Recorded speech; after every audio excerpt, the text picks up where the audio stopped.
اگرچہ یہ بھی جائز ہے، درست ہے کہ میت کے لیے ایصال ثواب کے لیے فاتح پڑھی جائے، اسی طرح اس کے لیے استغفار کیا جائے اور اس کے لیے دعا کی جائے، تو اس میں حرج نہیں ہے۔ لیکن تعزیت کی جگہ پر صرف فاتح پڑھنا، اسی طرح صرف دعا کرنا، یہ کسی بھی طرح درست نہیں ہے، کیونکہ سنت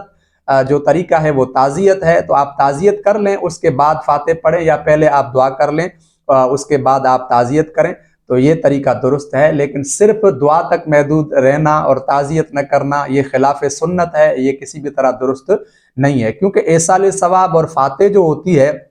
اس کے لیے کوئی قید نہیں ہے، نہ وقت کی اور نہ جگہ کی۔ آپ کہیں سے بھی بیٹھ کر، کدھر بھی بیٹھ کر، اپنے گھر سے ہی کسی بھی میت کے لیے جو نا آپ ایصال ثواب کر سکتے ہیں۔ اس کے لیے فاتح، کل خوانی یعنی سورہ اخلاص پڑھ کر آپ اس کو اگر اس کا ثواب پہنچاتے ہیں، اسی طرح اس کے لیے دعا کرتے ہیں، استغفار کرتے ہیں، تو اس کے لیے کوئی قید نہیں ہے، یعنی میت کے گھر جانے کی ضرورت نہیں ہے۔ لیکن تعزیت کا جو طریقہ ہے وہ جو ہے نا میت کے جو ورثاء ہیں ان کے ساتھ کرنا ہوگا۔ اور پھر یہ تعزیت کا جو سنت طریقہ ہے وہ 3 دن ہے، یعنی تدفین کے بعد 3 دنوں تک آپ تعزیت کر سکتے ہیں، اس کے بعد تعزیت کرنا مکروہ ہے۔ البتہ اس میں صرف ایک گنجائش ہے کہ ایسا کوئی رشتہ دار دوست جو دور ہو، جسے اطلاع نہ ملی، جسے پتہ نہ چلا، خبر نہیں تھی اور وہ بعد میں آیا، اور وہ پھر تعزیت کر سکتا ہے۔ باقی جو قریبی لوگ ہیں ان کو جب پتہ ہے، علم ہے، تو پھر ان کو 3 دن کے بعد تعزیت کرنا یہ مکروہ ہے۔ اس کے کراہت یعنی ناپسندیدہ ہونے کی وجہ یہ ہے کہ اس سے پھر جو ہے نا ان کا غم تازہ ہوگا، تو مسلمانوں کے غم کو تازہ کرنا یہ کسی بھی طرح درست نہیں ہے۔ اسی لیے 3 دن کے اندر اندر آپ تعزیت کر لیں، اور تعزیت کے لیے کوئی بھی الفاظ جو اپنی زبان میں جس میں تسلی اور صبر کی تلقین ہو، آپ میت کے ورثاء کے ساتھ کریں، یہ سنت طریقہ ہے۔ اور اس کے ساتھ آپ بھلے فاتح بھی پڑھیں، آپ ان کے ایصال ثواب کے لیے دعا بھی کریں۔ اسی طرح جو ہے تعزیت آپ جو ہے وہ آج کے جدید دور کے اندر آپ موبائل کے ذریعے بھی کر سکتے ہیں، خط و کتابت کے ساتھ بھی کر سکتے ہیں، کیونکہ حضرت معاذ بن جبل کا جب بیٹا فوت ہو گیا تو حضور اکرم صلی اللہ علیہ وآلہ وسلم نے تعزیت کے طور پر ان کو ایک خط نامہ بھیجا تھا، تحریر نامہ، اس میں تعزیتی الفاظ جو نا آپ نے لکھ کر بھیجے تھے۔ تو اس وقت اگر آپ کسی کے پاس جا نہیں سکتے تو فون پر، موبائل کے ذریعے بھی آپ تعزیت کر سکتے ہیں، کیونکہ اسی سے بھی صبر کی تلقین ممکن ہو سکے گی۔ تو آپ جو ہے صبر کے الفاظ، دلجوئی کے الفاظ جو ہے نا موبائل فون پر بھی ادا کر سکتے ہیں۔ اس لیے آج کے دور کے اندر اگر آپ کسی کے گھر نہیں جا سکتے، دور ہیں، تو آپ جو ہے موبائل کے ذریعے فون کال پر بھی تعزیت کر سکتے ہیں۔ تو تعزیت کا یہ طریقہ جو 3 دن کے اندر کرنا ہے، 3 دن کے بعد تعزیت مکروہ ہے ان لوگوں کے لیے جو قریب ہیں، جو علاقے کے لوگ ہیں۔ لیکن ہمارے ہاں کیا ہوتا ہے کہ 3 دن کے بعد بھی لوگ تعزیت کر رہے ہوتے ہیں، تعزیت تو نہیں کرتے، وہی فاتح کر رہے ہوتے ہیں، اور میت کے لیے، جو میت کے رشتہ دار ہیں ان کے لیے بڑی پریشانی ہوتی ہے، اور تقریباً وہ 10 دن تک کہیں جا نہیں سکتے۔ صبح کو بھی لوگ آ رہے ہیں، شام کو بھی لوگ آ رہے ہیں، کسی بھی وقت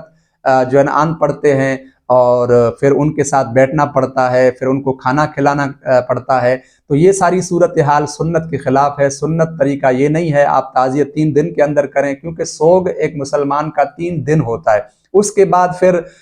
گھر میں بیٹھے رہنا کہ لوگ آئیں گے تعزیت کریں گے، ان کا اس طرح بیٹھنا اور لوگوں کا اس طرح آنا، یہ دونوں مکروہ ہے۔ البتہ وہ ایک اس میں تخصیص بتائی گئی تھی کہ کوئی ایسا رشتہ دار جو دور ہو اور وہ پہلے نہ آ سکا تو البتہ وہ آ سکتا ہے، لیکن اس کے لیے بھی باقاعدہ ایک جگہ پر بیٹھنا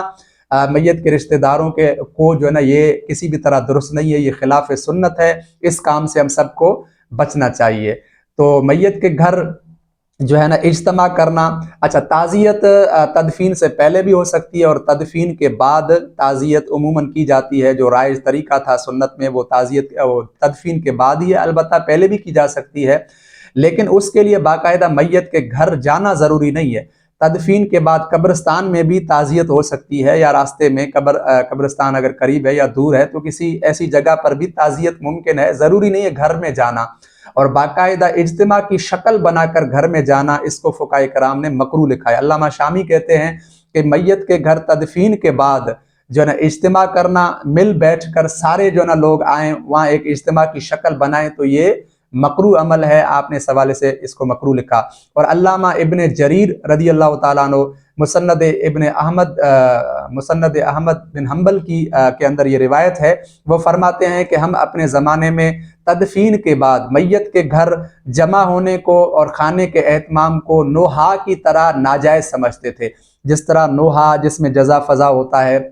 پہلے قدیم زمانے میں عہد جاہلیت میں لوگ نوحہ کرتے تھے، تو اللہ کے نبی نے اس نوحہ سے سخت منع فرمایا۔ تو حضرت جریر کہتے ہیں کہ ہم اسی طرح جو ہے میت کے گھر تدفین کے بعد جمع ہونے اور کھانے کے اہتمام کو نوحہ کی طرح ناجائز سمجھتے تھے۔ تو اس طرح میت کے گھر اجتماعی شکل بنا کر کھانے کے اہتمام کے ساتھ جانا، یہ جو ہے نا مکروہ عمل ہے، یہ جائز نہیں ہے۔ اچھا، دوسری چیز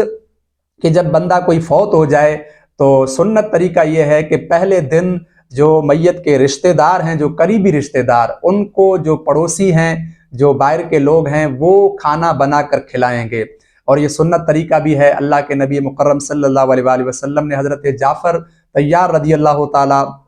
عنہ کی شہادت کے موقع پر فرمایا تھا لوگوں کو کہ ان کے لیے کھانا بناؤ، کیونکہ ان پر ایک ایسی مصیبت آ چکی ہے کہ یہ اس میں مشغول ہو جائیں گے۔ تو اسی لیے جب کوئی بندہ فوت ہو جائے مسلمان، تو جتنے بھی اس کے پڑوسی ہیں، قریبی لوگ، وہ اپنے گھر میں کھانا بنا کر اور اس میت کے گھر والوں کو کھانا کھلائیں، اور اپنے گھر سے بنا کر لائیں، اس کے گھر نہ بنائیں، میت کا جو گھر ہے وہاں نہ بنائیں، اپنے گھر میں کھانا بنا کر میت کے جتنے رشتہ دار، جو قریبی رشتہ دار، صرف ان کو کھلائیں۔ البتہ دور سے کوئی بندہ آیا ہے جو مسافر ہے، ان کا کوئی رشتہ دار ہے جو قریبی رشتہ دار دور سے ہے، اس کو بھی کھلا سکتے ہیں۔ باقی اس کے علاوہ لوگوں کو کھانا کھلانا یہ کسی بھی طرح درست نہیں ہے، چاہے میت کے گھر بنایا جائے یا جو ہے وہاں اہتمام کیا جائے، یہ کسی بھی طرح درست نہیں ہے۔ علامہ شامی کہتے ہیں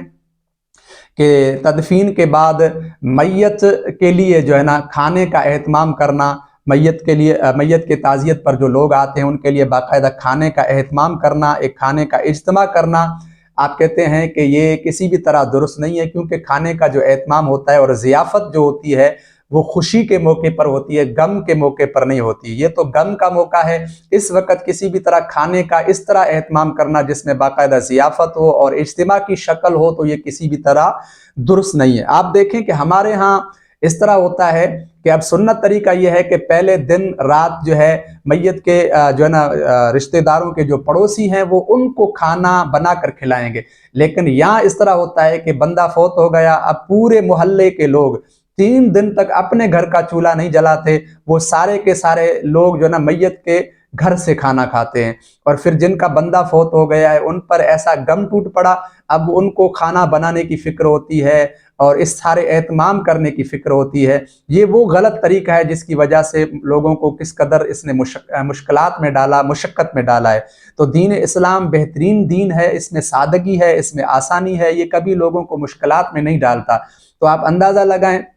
کہ اگر اس قدر کھانے کا جو اہتمام کیا جاتا ہے، یہاں پر تو باقاعدہ اس طرح ہوتا ہے تدفین کے بعد تمام لوگ جو ہے ایک اجتماع کی شکل بنا کر بیٹھتے ہیں اور ان کے لیے باقاعدہ دیگیں پکا کر اور جانور ذبح کر کے ان کو کھانا کھلایا جاتا ہے۔ اور اللہ کے نبی نے فرمایا کہ ایک دن اللہ کے نبی نے فرمایا کہ تم حضرت جعفر کے گھر والوں کے لیے کھانا بناؤ، تو اسی سے یہ سنت طریقہ نکلا۔ اور حضرت جریر کہتے ہیں کہ ہم میت کے گھر مل بیٹھ کر اجتماع کی شکل، ضیافت کی صورت میں کھانا کھانے اور اجتماع کو جو ہے نا نوحہ سمجھتے ہیں، نوحہ کی طرح، جس طرح نوحہ حرام ہے اس طرح ہم جو ہے نا میت کے گھر سارے دوست جا کر، سارے لوگ جا کر ان کے گھر کھانا کھائیں، تو ہم اس کو ناجائز اور حرام سمجھتے ہیں۔ اور ہمارے ہاں اور تمام لوگ جو ہے نا میت کے گھر جا کے کھانا کھاتے ہیں اور اس کا باقاعدہ اہتمام اور ضیافت کی جاتی ہے۔ اور حد تو یہ ہے کہ کچھ تو ایسے ڈیٹھ لوگ ہیں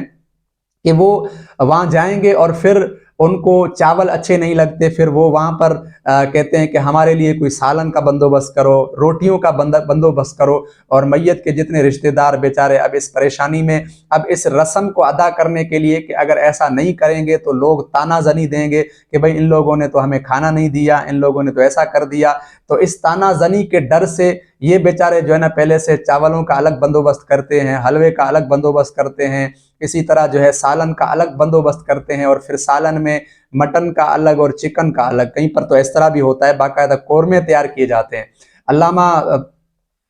امجد علی اعظمی صاحب کہتے ہیں کہ ہمارے ہندوستان میں اس طرح جو ہے اہتمام کیا جاتا ہے کھانے کا، یہ کسی بھی طرح درست نہیں ہے، یہ مکروہ ہے اور یہ سخت بدعت ہے۔ آپ کہتے ہیں کہ یہ بدترین بدعت ہے کہ میت کے گھر، میت کے جو ورثہ ہیں وہ لوگوں کو اس اہتمام کے ساتھ کھانا کھلائیں کہ ان کے لیے قورمہ بنائیں، حلوے بنائیں، اور باقاعدہ ضیافت کا اہتمام ہو کہ لوگوں کو جمع کیا جائے اور لوگ آ کر کھانا کھائیں اور اس طرح جو ہے مزے اڑائیں، یہ کسی بھی طرح سنت کے مطابق طریقہ نہیں ہے، اسے ہم سب کو بچنا چاہیے۔ تو اس طرح ان چیزوں سے بچ کر ہم سنت کے مطابق عمل کریں تو انشاءاللہ تعالی ہم مشقت میں نہیں پڑیں گے۔ اس سے دیکھیں کتنی آسانی ہوتی ہے کہ میت کے جو رشتہ دار ہیں وہ پریشان نہیں ہوتے۔ ہمارے ہاں تو پھر جیسے ہی بندہ فوت ہو گیا اب وہ اس پریشانی میں لگ جاتے ہیں کہ ہم نے کھانے کا اہتمام کرنا ہے، ہم نے کوئی جانور لینا ہے، ہم نے پھر اوطاق کو صاف کرنا ہے، ہم نے پھر ٹینٹ لگانا ہے، ہم نے شامیانہ لگانا ہے، دریاں لانی ہے، لوگوں کے لیے پانی کا بندوبست کرنا ہے، گرمیوں کا موسم ہے تو ان کے لیے برف کا بندوبست کرنا ہے۔ یہ سارا کچھ ہمارے علاقوں میں ہمارے ملک میں چل رہا ہوتا ہے۔ یہ سب اس لیے کہ ہم نے سنت سے منہ موڑ لیا، ہم نے دین اسلام کی جو سادہ تعلیمات تھیں اس سے منہ موڑ لیا، اس وجہ سے ان ساری مشقتوں سے ہمیں گزرنا پڑتا ہے۔ اور پھر یہ سارا کچھ اللہ کی رضا کے لیے یہ لوگ بھی نہیں کرتے۔ آپ خود اس بات کا اندازہ لگائیں اور حالات قرائن سے یہ چیزیں جو نا پتہ چلتی ہیں کہ اکثر جو نا لوگ اس لیے یہ کرتے ہیں کہ اگر ایسا نہیں کریں گے، کیونکہ ہمارے معاشرے میں یہ ماحول ہے، ایک رسم ہے کہ لوگ کرتے ہیں، اگر اس طرح نہیں کریں گے تو لوگ ہمیں تانا دیں گے، اس تانا زنی کی وجہ سے لوگ یہ کرتے ہیں۔ تو مجھے بتائیں ایسی صورت میں ثواب تو کجا الٹا گناہ ملے گا۔ اور دوسرا یہ کہ یہ سنت کے مطابق ہے ہی نہیں تو نیت کتنی اچھی نہ ہو اس پر کیا ثواب ہو سکتا ہے۔ مولانا امجد علی اعظمی صاحب کہتے ہیں کہ ہمارے ہاں سویم پر بھی جو نا لوگ، اب یہ دیکھیں 3 دن پہلے کی بات ہے، اب سویم سے مراد جو تیجا ہوتا ہے، تیسرا دن جو ہوتا ہے نا میت کا، آپ کہتے ہیں کہ سویم کے دن بھی کھانے کا اہتمام کر کے اجتماعی صورت میں، دعوت کی صورت میں لوگوں کو کھانا کھلانا یہ کسی بھی طرح جائز نہیں ہے۔ البتہ اس طرح کھانا بنا کر ایصال ثواب کی نیت سے فقراء اور مساکین کو کھلایا جائے تو اس میں حرج نہیں ہے۔ باقاعدہ اغنیا سے مراد ایسے لوگ جو صاحب ثروت ہیں ان کو بلا کر ان کو دعوت دے کر کھانا کھلانا یہ کسی بھی طرح آپ فرماتے ہیں کہ درست نہیں ہے، یہ ناجائز عمل ہے، ثواب تو دور اس پر گناہ ملے گا۔ اور آپ لکھتے ہیں رد المحتار فتاوی شامی اور فتح القدیر کے حوالے سے آپ لکھتے ہیں کہ جو قرآن خوانی کے لیے لوگ بلائے جاتے ہیں عموماً تیجے پر، سویم پر، اگر وہ بھی صاحب ثروت ہیں یعنی صاحب غنی لوگ ہیں تو ان کے لیے بھی معروف طریقے سے کھانے کا اہتمام کرنا یہ جائز نہیں ہے۔ البتہ اگر وہ بچے ہوں، مساکین ہوں تو ان کے لیے غیر معروف طریقے پر اگر کھانا بنایا جائے تو اس میں حرج نہیں ہے۔ معروف کا مطلب یہ ہے باقاعدہ اہتمام کے ساتھ، باقاعدہ ضیافت کی صورت میں کھانا بنایا جائے اور الگ سے کھانے کا اہتمام کیا جائے۔ ایک تو ہوتا ہے نا عموماً جو کھانا بنا دیا چلو وہ کھلا دیا، ایک دعوتی انداز سے، جس طرح ہوتا ہے نا ہمارے ہاں کوئی مہمان آ گیا تو ہم ظاہر عموماً جو روزانہ کھانا کھاتے ہیں معمول سے اس طرح کھانا نہیں بناتے، تو اس مہمان کے لیے الگ سے کھانے کا اہتمام کرتے ہیں۔ تو اس طرح جو کھانا ہوتا ہے وہ جو قرآن پڑھنے والے ہیں ان کے لیے بھی آپ فرماتے ہیں جائز نہیں ہے۔ تو آپ اندازہ لگائیں کہ ہمارے ہاں کس طرح کا ایک رواج ہے جو لوگ کرتے ہیں، تو ان ساری چیزوں سے لوگوں کو باہر آنا چاہیے۔ اور آپ لکھتے ہیں کہ جو تیجے پر، سویم پر جو ایصال ثواب کے لیے کھانا کیا جاتا ہے وہ پہلی بات تو یہ فقراء مساکین کو کھلایا جائے، اور دوسری بات یہ ہے کہ بعض دفعہ جو ہے یہ میت کے ترکے سے لوگ کرتے ہیں، یعنی میت نے جو ملکیت چھوڑی اس سے لوگ یہ کر رہے ہوتے ہیں، یہ کسی بھی طرح جائز نہیں ہے۔ البتہ اس کی ایک جواز کی صورت یہ ہے کہ اس میت کے جتنے بھی ورثہ ہیں جن کو شریعت حصہ دیتی ہے، جو ذوی الفروض ہیں، جو اس کے اسباط ہیں، تو وہ اگر سارے بالغ ہوں، ان سب کی اجازت سے ہو تو پھر جائز ہے۔ لیکن اگر ان میں سے کچھ نابالغ ہوں تو پھر کسی بھی طرح اس میت کے ترکے سے یہ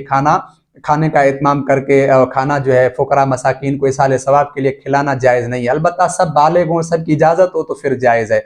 اسی طرح اگر کچھ لوگ موجود نہ ہوں تو پھر بھی ان کی اجازت کے بغیر یہ جو ہے نا اہتمام کر کے فقراء مساکین کو کھانا کھلانا درست نہیں ہے۔ تو آپ جو ہے ان ساری چیزوں پر ضرور غور کریں، سنت کے مطابق یہ عمل کریں۔ سب سے پہلی چیز تدفین کے بعد جو ہے نا تعزیت کریں، اور تعزیت کے لیے اجتماع نہیں ہونا چاہیے، اور کھانے کا اس طرح اہتمام نہیں ہونا چاہیے جس میں ضیافت ہوتی ہے، اس چیز سے بچنا چاہیے۔ اور دوسری بات کہ میت کے ورثاء کو پڑوسی کھانا کھلائیں، نہ کہ پڑوسی وہاں سے کھائیں۔ اسی طرح جو تعزیت میں الفاظ کہے جاتے ہیں جس میں تسلی اور صبر کی تلقین ہو وہ الفاظ کہنے چاہیے۔ اور اسی طرح اگر سویم کرتے ہیں تو اس میں جو ہے فقراء اور مساکین کو کھانا کھلایا جائے، اور پھر یہ میت کے ترکے سے نہیں ہونا چاہیے، اور میت کے اگر ترکے سے ہے تو تمام بالغ ہوں، اس کے ورثاء ان کی اجازت سے ہو تو پھر فقراء اور مساکین کے لیے کھانے کا اہتمام کیا جائے، باقی اغنیاء کو اس طرح کا کھانا نہیں کھلانا چاہیے۔ ہمارے ہاں حد تو یہ ہے کہ یہ رسم اتنی جو ہے شدت کے ساتھ لوگ کرتے ہیں کہ بعض جگہوں پر امیر لوگوں کے لیے تو مسئلہ نہیں ہوتا، لیکن غریب لوگ باقاعدہ قرض لے کر کہ جب وہ میت کا جو کھانا کرتے ہیں، اہتمام کرتے ہیں، تو باقاعدہ وہ مقروض ہو جاتے ہیں۔ وہ دکاندار سے جہاں راشن لیتے ہیں اس سے جو ہے نا وہ فری میں پہلے راشن لیتے ہیں پیسوں پر، اور قرض کے طور پر لیتے ہیں کہ ہم آپ کو بعد میں پیسہ دیں گے، لیکن یہ سارا کام انہوں نے کرنا ہوتا ہے۔ تو مجھے بتائیں، دین اسلام نے کبھی بھی کسی مسلمان کو تکلیف میں نہیں ڈالا، مشقت میں نہیں ڈالا، اور دین کا جو بھی عمل ہے ثواب کا، اس میں اس طرح کی کوئی چیز نہیں ہے۔ جب آپ یہ چیزیں نہیں کر سکتے تو پھر کیوں کرتے ہو؟ اور دوسرا یہ ہے کہ آپ وہ کرو جو سنت کے مطابق ہے۔ اگر آپ ایصال ثواب بھی کرتے ہو جو جواز کی صورت ہیں، مثال فقراء مساکین کو کھلانا، اور اغنیاء سے ہٹ کر جو ہے نا مسکینوں کو کھلانا، اور میت کے ترکے سے نہ کرنا، اپنی طرف سے کرنا، یعنی اس کے جو ورثہ اپنی طرف سے کرتے ہیں، لیکن اس میں بھی آپ اتنا کریں جتنی آپ کی گنجائش ہے، اور پھر یہ ریاکاری کے لیے نہ کریں، اللہ کی رضا کے لیے کریں کہ اللہ اس کا ثواب میت کو پہنچائے۔ اور اس میں جو ہے نا ریاکاری کا عنصر نہیں ہونا چاہیے، اور آپ اتنا نہ کریں کہ آپ مقروض ہو جائیں۔ جتنی آپ کی توفیق ہے حسب توفیق کریں، اور اخلاص کے ساتھ کریں، کیونکہ اللہ تعالیٰ جو ہے اخلاص کو دیکھتا ہے، اللہ عمل کی کثرت کو نہیں دیکھتا، آپ کی نیت اور اخلاص کو دیکھتا ہے۔ اگر آپ نے ایک دیگ چڑھا دی اور جو ہے ایصال ثواب کی نیت سے فقراء اور مساکین کے لیے، تو اللہ جو ہے نا، آپ اگر نیت درست ہوگی تو اس ایک دیگ کا ثواب، دوسری طرف اگر کوئی بندہ 100 دیگیں چڑھاتا ہے اس نیت کے ساتھ کہ لوگ جو ہے نا میری تعریف کریں گے، اور لوگ کہیں گے کہ بھئی اس نے بہت بڑا اہتمام کیا اپنے رشتہ دار کے لیے، تو اس کو ان 100 دیگوں کا ثواب نہیں ملے گا جو اللہ آپ کو ایک چھوٹی سی دیگ پر ثواب عطا فرمائے گا۔ تو ان ساری چیزوں میں نیت اخلاص کو دیکھنا چاہیے، اور طریقہ وہی ہو جو سنت کے مطابق ہو، کیونکہ سنت سے ہٹ کر اگر آپ سونے کے پہاڑ بھی خیرات کریں نا جو سنت کے مطابق نہ ہو، تو آپ کو کبھی بھی ثواب نہیں مل سکتا، الٹا آپ کو گناہ ہوگا۔ تو ان سارے کاموں کو سنت کے مطابق کریں، اور یہ جتنی بھی چیزیں بتائی گئی ہیں یہ سب یا تو حدیث کی کتابوں کے اندر ہیں، یا پھر جو ہے وہ فقہائے کرام جو ہمارے معتبر اہل سنت کی کتابیں ہیں، جیسے علامہ شامی ہیں رد المعتار، بہار شریعت ہیں، فتح القدیر ہیں، تاتار خانیہ ہیں، ان ساری کتابوں کے اندر یہ مسائل تفصیل کے ساتھ لکھے گئے ہیں، فتح عالمگیری ہے، ان ساری کتابوں میں یہ چیزیں موجود ہیں۔ اب اگر کسی کو اس بات پر اعتراض ہو سکتا ہے تو وہ ان کتابوں کے اندر ان چیزوں کو پڑھ سکتا ہے۔ جو سنت طریقے ان کتابوں کے اندر جو آداب لکھے گئے ہیں وہ الحمدللہ سب سنت کے مطابق لکھے گئے ہیں، انہی پر ہمیں عمل کرنا چاہیے۔ اللہ تعالیٰ سے یہی دعا ہے کہ اللہ ہم سب کو سنت کے ساتھ اہتمام کرنے کی توفیق عطا فرمائے، وما علینا الا